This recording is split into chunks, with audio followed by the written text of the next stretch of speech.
경기도 김포의 한 사무실에 경찰들이 들이닥칩니다.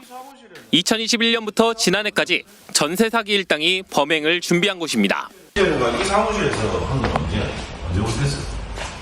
경찰은 수도권 일대에서 전세 사기를 벌인 무등록 부동산 컨설팅 업체 직원 등 일당 91명을 검거해 20명을 구속했습니다.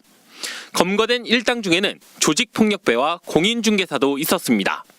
시세보다 감정평가 금액이 높은 빌라나 오피스텔을 범행에 이용했던 것으로 드러났습니다. 범행은 치밀했습니다.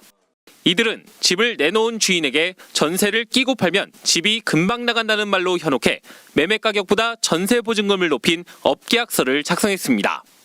세입자에겐 전세 보증보험에 가입되는 집이라며 안심을 시켰고 전세 계약이 성사되면 매매 대금을 뺀 나머지 금액을 집주인에게서 넘겨받은 뒤 돈을 주고 명의를 빌린 가짜 매수인과 집주인 간 매매 계약을 체결했습니다. 세입자를 끼고 집을 살 경우 매수자는 매매 금액에서 전세 보증금을 뺀 나머지 돈을 집주인에게 줘야 하지만 매매 가격과 전세 보증금이 같으면 돈을 줄 필요 없이 집주인이 매수인에게 소유권과 임차인 보증금 반환 의무만 넘기면 된다는 점을 이용했습니다. 세입자의 보증금은 일당들이 나눠 가졌고 전세 계약자는 전세가 끝나도 보증금을 돌려받지 못했습니다. 이런 식으로 2년간 310억 원을 가로챘고 일당들은 고급 스포츠카를 모는 등 호화 생활을 했습니다. 바지 대표 역할을 맡은 25살짜리 조직원이 있었거든요. 이 조직원이 자기 이름으로 120채를 자기 이름으로 매수를 했었어요. 그러면서 보증금도 안 돌려주고. 경찰은 추가 수사를 이어가는 한편 피해 방지를 위해선 다수의 공인중개사에게 적정 가격을 확인해야 한다고 조언했습니다. KBS 뉴스 신건입니다. 지난해 7월부터 10달 동안 검거된 전세 사기 피의자는 3,000명에 육박한 것으로 나타났습니다.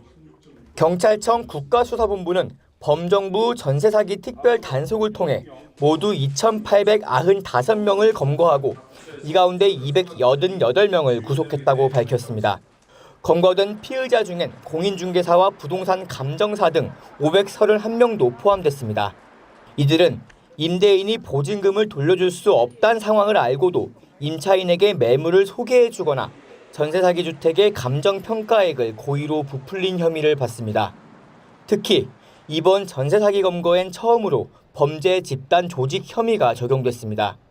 국가수사본부는 주택 1,300여 채를 무자본 갭 투자 방식으로 보유한 10개 조직과 허위 계약서로 전세자금 788억 원을 가로챈 21개 조직 등 모두 31개 조직을 검거해 이 가운데 6개 조직의 범죄 집단 조직 혐의를 적용했습니다. 여기엔 인천 미추홀구 등에서 대규모 전세 사기를 벌여 세입자들로부터 430억 원을 가로챈 이른바 건축왕 일당도 포함됐습니다. 범죄 집단 조직 혐의가 적용될 경우 단순 가담자에게도 전세 사기 주범과 같은 처벌이 이뤄집니다. 한편 전세 사기 피해자의 절반 이상은 20, 30대 청년들인 것으로 나타났습니다. 전체 피해자 2,996명 가운데 30대가 약 35%였고 20대가 18%로 뒤를 이었습니다. 주택 유형별론 빌라 등 다세대 주택이 약 57%, 오피스텔이 약 26%를 차지했습니다. 확인된 피해액은 모두 4,599억 원으로 집계됐습니다. 경찰과 검찰, 국토부는 다음 달 24일까지 특별 단속을 마친 뒤 최종 단속 결과를 발표할 예정입니다. KBS 뉴스 황윤규입니다.